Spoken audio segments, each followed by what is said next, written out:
tengo el honor de presentarles al señor Julián Monge Nájera, quien nos presentará la conferencia titulada Anastasio Alfaro, el lado humano de un naturalista.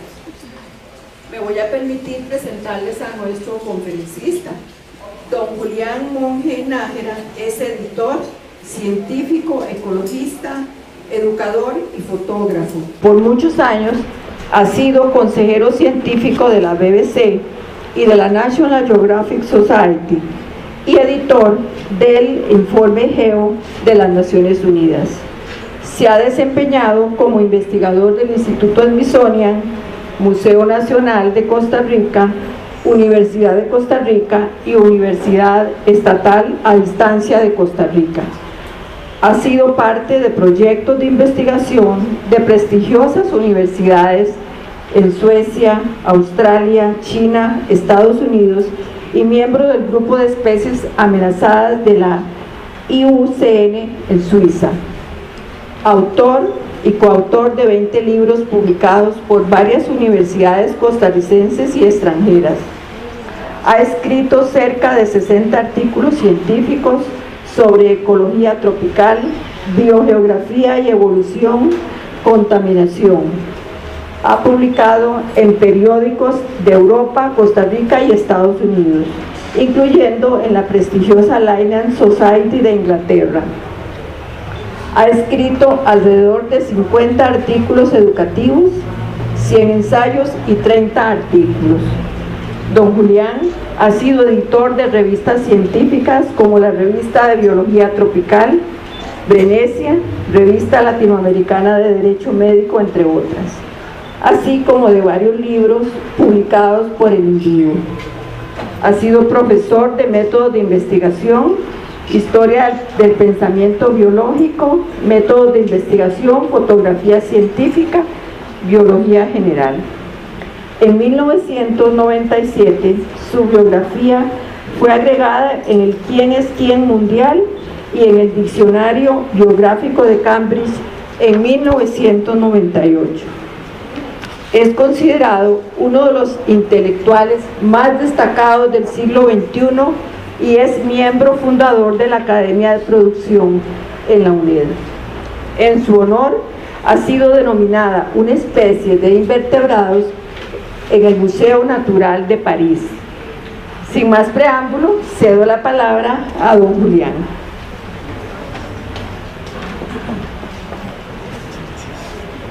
Muchas gracias, señora directora.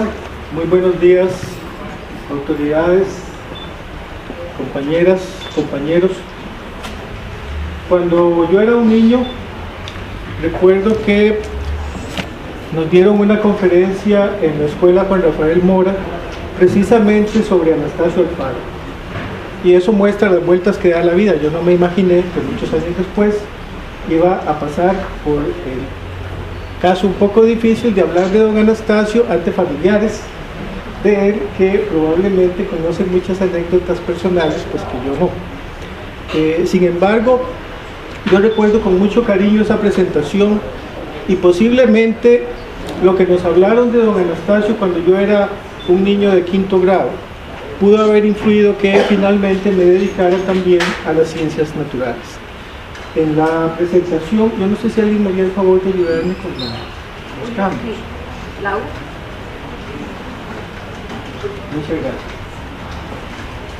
Quiero centrarme en la parte humana de don Anastasio.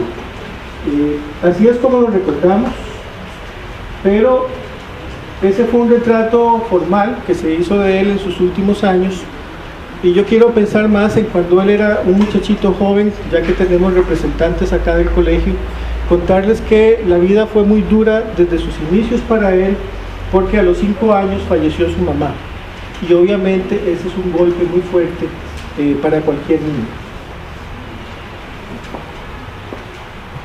Quería darles también una idea de cómo era la vida de él, y para eso lo que hice fue consultarle a mi mamá cómo era en aquella época en que uno no se levantaba a ver qué había en el Facebook, en que no podía aprender las noticias o ver el internet. Ella me decía, en primer lugar, y probablemente don Anastasio conoció este tipo de casas, que tener piso de madera ya era una muestra de cierto estatus social. Ella misma se crió en una casa con piso de tierra y era normal que las mujeres se levantaran por ahí de las 2 o 3 de la madrugada sin ninguna luz eléctrica, por supuesto, con una velita, y comenzaran el trabajo del día. La función de los niños en esa época era comenzar a trabajar alrededor de los 4 años de edad. Hoy día yo me imagino que si uno pone a un niñito de 4 años a trabajar, pues rapidito está el patronato tocándole la puerta. En aquella época era lo normal. Todos llevaban una vida muy dura y sobre todo llevaban una vida muy dura las mujeres. Así que piensen en eso, levantarse. ¿Qué comía? Bueno, que era un desayuno típico de la época en que don Anastasio Alfaro se criaba allá en Alajuela. En general, la dieta básica era tortillas. La mamá se levantaba, palmeaba las tortillas y si había algo más, se le agregaba. Cosa curiosa que me cuentan es que hasta que no se hacían un poco grandes, los niños no podían tomar café. Los viejitos de antes le decían, mire, eso es malo para los niños. Así que los niños tomaban agua dulce, los adultos sí podían tomar café, su tortilla, e irse a trabajar. Me cuenta ella también que en esa época era común, por ejemplo, que alguien mandara a una niñita de 7 años al potrero a traer las vacas. O sea, yo no me imagino mandando a una hija mía de 7 años en la noche por la montaña a traer unas vacas a 2 o 3 kilómetros de distancia. Era absolutamente un mundo que no podemos comprender nosotros. Y así pasaban el día trabajando, se trabajaba hasta más o menos las 2 o 3 de la tarde, en que se hacía la comida, que generalmente era arroz, huevo o alguna otra cosa, y en casos especiales, olla de carne. Y venía luego un periodo a partir de las 5 o 6 que oscurecía, en la cual se dividían las funciones. La mamá se iba al fogón a preparar la cena y el papá generalmente sacaba un libro religioso y comenzaba a leer algunas historias religiosas a los niños, rezaban el rosario.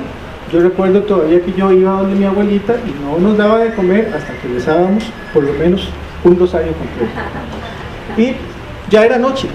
Como había que levantarse a las 2 o 3 de la madrugada, la gente se iba a la cama muy temprano. Así que ese tipo de vida fue el que pudo haber vivido él. Algo más que me gusta es que él tenía un abuelito al que le dedicó un texto muy bonito, don Anastasio, sobre ese tipo de vida. Entonces, si queremos ver esto que yo les estoy contando con más detalle, hay un texto de él sobre los abuelos que se refiere a esto. Y precisamente el lugar donde él trabajó, donde él iba a pasear, en Alajuela, es donde yo hice mi tesis 100 años después, estudiando insectos que seguramente él también había visto y había estudiado. La siguiente, por favor. Quiero comentar de entrada un punto que pudo haber influido en su vida. Nos cuenta doña Doris Stone que Anastasio era pequeño y moreno y que eso le traía malos tratos de sus compañeros. Incluso está la anécdota de que uno de sus compañeritos de escuela fue a pedirle a la maestra que por favor lo quitaran de allí, porque no quería estar, bueno, no voy a decir, pero no quería estar con él. Y como de nuevo les digo, la vida da muchas vueltas. Cuando ellos eran adultos se casaron con parientes, pasaron a ser ellos parientes también. Pero ahí cuando lo ve uno comparado con gente como Berkeley o Charles, pues sí se da cuenta que probablemente él se veía diferente cuando estaba en Estados Unidos, por ejemplo, donde la gente es más alta. Sin embargo, muy pronto ese prejuicio tonto quedó atrás y la gente comenzó a valorarlo y a respetarlo enormemente. Si vemos la siguiente, quiero ubicarlos un poquito. Aquí en Costa Rica estaba él y dos lugares que serían de gran valor en su vida, de gran importancia, son Washington y la ciudad de Chicago. Esos dos sitios que hoy día pues están a no sé, 6-7 horas en avión, fueron lugares a los que él viajó en la época en que bueno, no había aviones del todo ni planes de hacerlos. una cosa que me pregunté es si los viajes los hacía en barco de vela o si ya había barcos de vapor, y por supuesto consulté y en efecto había unas líneas, salían barcos tanto de Limón, acá en el Caribe, si uno quería ir a la parte oriental de los Estados Unidos, como de Punta Arenas, barcos que conectaban con California. Así que en realidad había líneas muy bien establecidas, el viaje era corto y cómodo en grandes barcos de vapor. Y lo otro que quiero ubicar es que en la vida de él jugarían un papel muy interesante tres islas: la isla de Coco, la isla de Puerto Rico y las Islas Canarias, de las cuales probablemente él no conoció Puerto Rico, y yo no sé si los vapores que iban a Europa paraban en Canarias, era costumbre parar allí, pero no estoy seguro si en el caso de él conoció. Pero precisamente en Puerto Rico y en las Islas Canarias nacerían personas que curiosamente serían quienes lo apoyarían mucho en su juventud y sus mayores enemigos en su edad adulta. Así que ubicados en ese sentido podemos seguir adelante. Él en la escuela ya era reconocido como un alumno especial, un alumno de gran capacidad, sacaba muy buenas notas en matemáticas, y su profesor de matemáticas, don Enrique Villavicencio, hacía una cosa que yo cuando era alumno no me gustaba, nunca lo agradecí, que era que lo mandaba mucho a la pizarra a responder ecuaciones. Pero a don Anastasio parece que le gustaba, él iba, se lucía con las muchachas, ¿no? Allí haciendo muy buenas presentaciones. Esa era la estructura, el tipo de arquitectura que él conoció, ahí estudió, y este Enrique Villavicencio llegaría a ser un elemento central en su vida posteriormente. Les aclaro que don Enrique era puertorriqueño. ¿Cómo llegó a Costa Rica? Que hacía dando clases en Alajuela, un tema bonito para acá la biblioteca estudiar. Siguiente, por favor. El director del colegio era don Leo Fernández, un muy reconocido y respetado abogado, político, educador, y don Leo inmediatamente se dio cuenta que este muchachito pequeñito y morenito era muy brillante y que tenía un enorme futuro. Y curiosamente, aunque había empezado por las matemáticas, le gustaba mucho la naturaleza, era de esos chiquitos que se van siguiendo una hormiga, y de hecho hasta sus últimos años las hormigas fueron uno de los temas que a él le gustaba, ver a dónde iban, qué traían. Así que don Leo Fernández le hizo una oferta al papá, le dijo: vea, ¿qué tal si yo me llevo a su hijo a París? Lo llevamos a París porque él es tan brillante que vale la pena que se forme allá. Les aclaro que en aquella época no era los Estados Unidos, no eran el centro de la cultura occidental, era Francia. Entonces cuando uno era educado no hablaba inglés, el costarricense educado de mediados del siglo XIX hablaba francés. Si uno quería estar a la moda, pues estaba a la moda francesa. Y si uno tenía un estudiante muy brillante, no tenía más opción que la Sorbona de París. Pero el papá tenía un problema, él ya había mandado un hijo a estudiar a Guatemala, y cuando el muchacho vino de Guatemala no quiso hacerse cargo de las fincas. Entonces él dijo: ah, no, 2 veces no caigo, yo no voy a dejar que mi hijo se me vaya para allá y luego viene y no va a querer atender las fincas cuando ya yo esté mayor. Entonces no dio permiso. Siguiente, para comentar un poquito de qué era la situación en París. París en ese momento era a donde iba a parar nuestro dinero. Nosotros producíamos café, se lo vendíamos sobre todo a Inglaterra. No estaban todavía las grandes bananeras que mandaban sus fondos a Estados Unidos, sino que el café de Inglaterra venía dinero. ¿Y en qué se gastaban los ticos el dinero que llegaba de allá? Bueno, así como hoy, no sé, lo gastamos en cosas que no son muy buenas para la salud. En esa época las damas costarricenses elegantes vestían a la última moda de París. Entonces hay estudios sobre las entradas en aduana que muestran que gran parte de nuestro dinero se gastaba en comprar sombreros de plumas, vestidos de tafetán y todo ese tipo de moda parisina que era con lo que queríamos estar. Por la parte industrial, pues sí, mucho del dinero que se usaba era para importar productos de hierro de Inglaterra, dado que no teníamos grandes acerías nosotros. Pero entonces ese era el París de la época al que quisieron mandar a Anastasio, y parece que lo perseguía su mala suerte, porque 2 veces en la vida él ansió profundamente irse a Francia, y las 2 veces la vida no se lo iba a permitir. El papá no le dio permiso y él entonces se fue a vivir a la casa del director del colegio, quien le ayudó a terminar sus estudios de secundaria y a estudiar también en la universidad de aquella época, la Universidad de Santo Tomás. En algún momento lo invitaron a venir a ver unos exámenes a muchachitas que se estaban graduando para ser maestras de escuela primaria, y parece que don Anastasio le gustó esta muchacha, doña Gordiana. Era una muchacha obviamente sí muy bonita, seguramente le llamó la atención entre el grupo de estudiantes. Comenzó a frecuentarla, obviamente al estilo de la época, no iba, le pedía permiso a la familia, se veía en el corredor siempre con la abuelita ahí vigilando, y finalmente se casaron y venía pues el futuro. Bueno, ¿qué va a hacer de esta joven familia? Resulta que de una Costa Rica muy tranquila, de pronto ocurre una posible tragedia para la nación.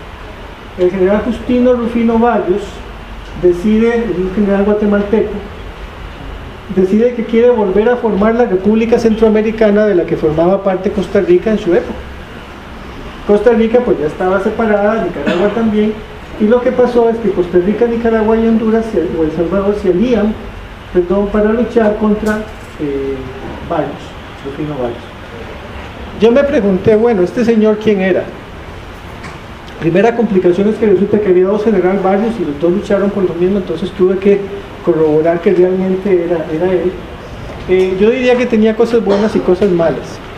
Él fue un hombre que tuvo una visión de modernizar América Central, creó escuelas públicas, lo cual era una idea poco común en la época, modernizó la industria, en fin, hizo muchas cosas por modernizar la región, y partía de la misma idea siempre de que estos paisitos minúsculos no son viables como naciones internacionales. O sea, Costa Rica es tan pequeño que podría ser una pequeña provincia de cualquier lugar. Así que existía esa visión. Por otro lado, piensen que si hubiera hecho la unión, pues tal vez nos hubiera tocado a Anastasio Somoza como presidente muchos años después. Así que nosotros pues no queríamos ser parte de esta unión. Muchas veces hemos luchado y seguimos luchando por todos los intentos de unificar América Central, y entonces a don Anastasio lo mandaron al ejército, y así, siendo un niñito, casi un muchachito como ustedes de 18, 19 años, ya estaba con preparativos militares para irse a la guerra.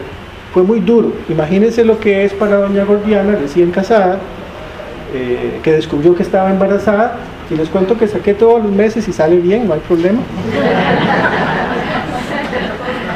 Y de pronto le mandan a su esposo a la guerra. Eso es, solo poniéndose en el corazón de una mujer que le digan eso, su esposo va para la guerra, puede uno entender lo que fue. Y afortunadamente a Barrios lo mataron. Unos dicen que un francotirador salvadoreño con muy buena puntería, y otros dicen que fue una traición y alguien desde la misma tropa lo mató.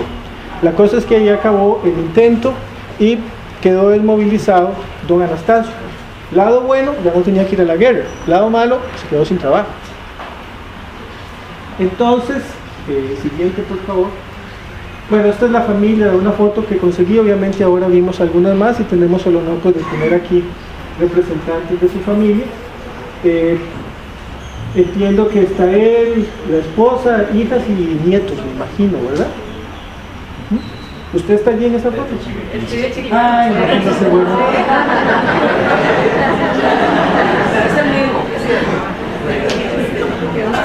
Tenía cara de medio dificilito, lindo.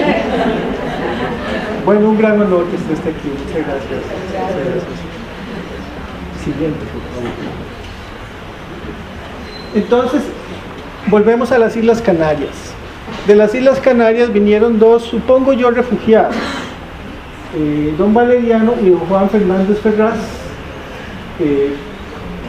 a Costa Rica. Y por otro lado les cuento que don Enrique Villavicencio estaba a cargo de la nueva unidad gubernamental encargada de hacer las estadísticas y censos de Costa Rica. Y don Anastasio fue y le pidió a su antiguo profesor de matemáticas que él tenía una niñita en camino que ocupaba trabajar y le dio empleo allí.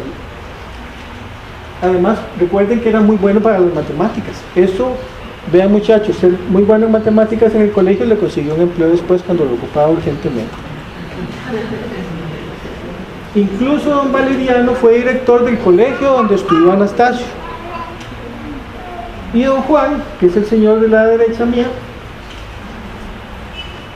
llegaría a ser un gran enemigo de don Anastasio. La cosa es que en algún momento, estando en estadística con don Enrique, surge la idea de crear un museo nacional, un museo que tenemos aquí nomás. En realidad, les corrijo porque algunos tienen esa idea, don Anastasio Alfaro no fue el primero que tuvo la idea de crear un museo. 20 años antes, alguien que no hemos logrado encontrar bien quién era, parece que era un español que vivía aquí, había propuesto la creación de un museo nacional. La cosa es que don Anastasio logró que el gobierno lo mandara a un lugar, no como esperaríamos, al Museo de Historia Natural más importante del mundo, que era el de París, sino a uno nuevo, pequeñito entre comillas, que estaba empezando, el Smithsonian en Washington, que en realidad lo estaban creando así como aprendiendo a hacer un museo. Don Anastasio fue allá y estuvo años aprendiendo cómo funcionaba el museo. Vino a Costa Rica y lo encargaron de fundarlo y de operarlo. A mí me impresiona mucho una carta que mandó el presidente, que le decía: vea, yo necesito muchas cosas, pero si no me puede dar más, por lo menos deme el salario mío, una especie de secretario asistente y algo para un consejo, y con eso yo le hago el museo. Me impresiona eso porque él venía de Washington, que era una cosa, a pesar de que era pequeña empezando, era 1000 veces más grande, con montones de personal, recursos, laboratorios, instalaciones soberbias que aún hoy día ustedes pueden ir a ver allá a Washington. Entonces resulta que le dijeron: bueno, es que el presupuesto no alcanza para tanto, le vamos a dar 2, usted va a ganar 80 pesos y su asistente 40 pesos. Era un salario como los que nos pagan ahora a nosotros, no crean que era muy poquito, pero tampoco era para vivir lujosamente. Y en cuanto al conserje, le encargaron al del edificio de a la par, que ya que estaba ahí a la par, pues que viniera ahí, barriera también ahí. Y así, con esa humildad, comenzó nuestro Museo Nacional. La cosa es que en algún momento don Anastasio se ausenta y ponen a don Juan Fernández Ferraz como director del museo. De hecho, don Anastasio no se había puesto a sí mismo como director, él se había puesto a sí mismo como secretario, siguiendo el sistema de Washington. Smithsonian, el personaje principal es el secretario del museo. La cosa es que él lo encargan de hacer unas exhibiciones, tiene que bajar fuera del país, y cuando llega se encuentra a don Juan bien establecido en el museo y acusándolo de la pérdida de 1000 piezas arqueológicas. Debe haber sido un golpe terrible, y la cosa salió en los medios, los periódicos publicaban.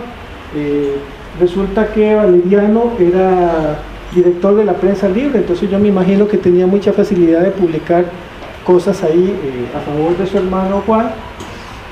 Pero fue realmente un golpe muy duro, tanto que don Anastasio tuvo que irse a hacer otras cosas. Ahora yo me pregunté, ¿estos Fernández Ferraz quiénes eran? ¿Eran gente mala? ¿Eran gente inepta?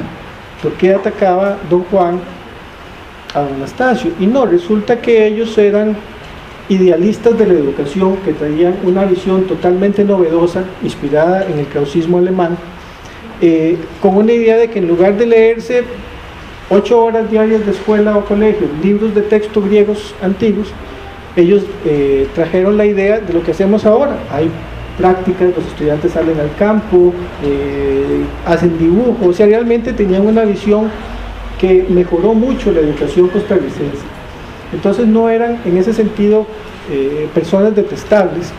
Sin embargo, hubo esa ficción allí de la que pues probablemente nunca sabremos los detalles, pero que, si pasamos a la siguiente escena, hicieron que don Anastasio se fuera de topógrafo a la frontera con Costa Rica, entre Costa Rica y Nicaragua. Me imagino que le había llamado mucho la atención la historia de Calero ahora y todo eso. Él anduvo por allá en una época que no estaba ni siquiera la famosa trocha que tenemos ahora. Llegar allá representaba semanas en la montaña, con piquetes de zancudo, garrapatas, calor, hambre, sed, serpientes, alacranes. Era muy difícil. Y él mandaba las cartas a su esposa, diciéndole lo mucho que él sufría cuando estaba allí y cuánto la amaba. Son cartas de amor muy hermosas que yo espero que ustedes pues conserven aún, porque sé que existen. Siguiente. También don Anastasio fue muy innovador en que se interesó en Guayabo de Turrialba y empezó a hacer excavaciones allí para conseguir material para el museo. Ahí yo quiero referirme a algo. ¿Por qué no decimos que Anastasio Alfaro fue un gran científico, o un gran biólogo, o un gran botánico, o un gran zoólogo? Es que este concepto no existía en esa época. En esa época, cuando las ciencias eran un poquito menos complejas que ahora, el concepto era de un naturalista, una persona que sabía tanto de plantas, como de animales, como de arqueología. Vean que esto hoy día no sería biología, pero él estaba dentro de todo ese campo que se veía como una unidad. Y eran esos hombres y esas mujeres de una sabiduría extraordinaria, porque sabían un poquito de todo.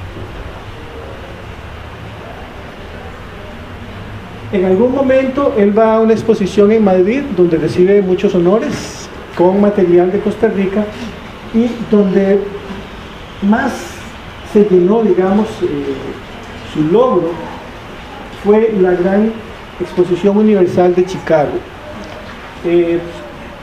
En aquella época, lo vi hace poquito en un documental, uno no iba a conocer el mundo, era muy caro, muy difícil y muy peligroso. Las ferias mundiales traían el mundo a nosotros. Entonces, por ejemplo, en esta feria había un pueblo chino, había una réplica de Venecia, había un pueblo noruego con su barco vikingo, y traían gente para vivirlo. De hecho, alguien ha dicho que era una especie de zoológico de humanos, porque por ejemplo uno podía ir y ver a gente de África haciendo sus bailes, etc. Y hay un documento en que don Anastasio menciona que existía el plan de llevar indígenas costarricenses allá. Les cuento como curiosidad que como parte de esta discusión con los hermanos Ferraz, don Anastasio no pudo ir a la Exposición Mundial de París. Y yo tuve la malicia de ver qué había pasado. Fue a Costa Rica, a la Exposición de París, donde no le permitieron ir a él, y en efecto fue. No sé quién fue en su lugar, pero una evaluación que hizo ahora una universidad en Argentina que está analizando la historia de la presencia latinoamericana en la Feria de París dice que la exposición de Costa Rica fue extremadamente pobre y que la única más mala que la de Centroamérica en general era la exposición que llevó Honduras, que era una vitrina con unas papayas y unas piñas. Entonces vean el contraste. A don Anastasio se le bloqueó ir a París y la presentación de Costa Rica en París fue vergonzosa. En cambio, en España y en Chicago ganó reconocimientos por la calidad de la presentación que llevaba. También, yo no sé si ustedes pueden recuperar eso, doña Doris Stone, que es la que hizo la biografía, decía que hubo ciertas publicaciones en los periódicos de Chicago, algo cómico, me imagino alguna caricatura, de que don Anastasio se había decepcionado mucho de que llevaba 7.000 piezas para la exposición y no ocupieron 1.000 de ellas. Era otra idea, era el museo de antes, que había 500 de lo mismo. Hoy día el museo selecciona algo y nos cuenta una historia, pero ese concepto tampoco existía en la época que se fundó el Museo Nacional. Y su última gran expedición fue una expedición a la isla del Coco. Costa Rica por mucho tiempo pues había mandado sus presos a islas en el Golfo, ustedes ya saben, con la idea de que no pudieran escaparse fácilmente. Entonces San Lucas era nuestra cárcel, porque la verdad que salirse de San Lucas a nado no cualquiera lo hace, y eso si no lo agarra algún tiburón de camino. Pero aún así la gente se escapaba, así que pensaron, ¿por qué no mandar a los presos a la isla del Coco a ver quién se escapa de allí? Son 3 días en barco ahora.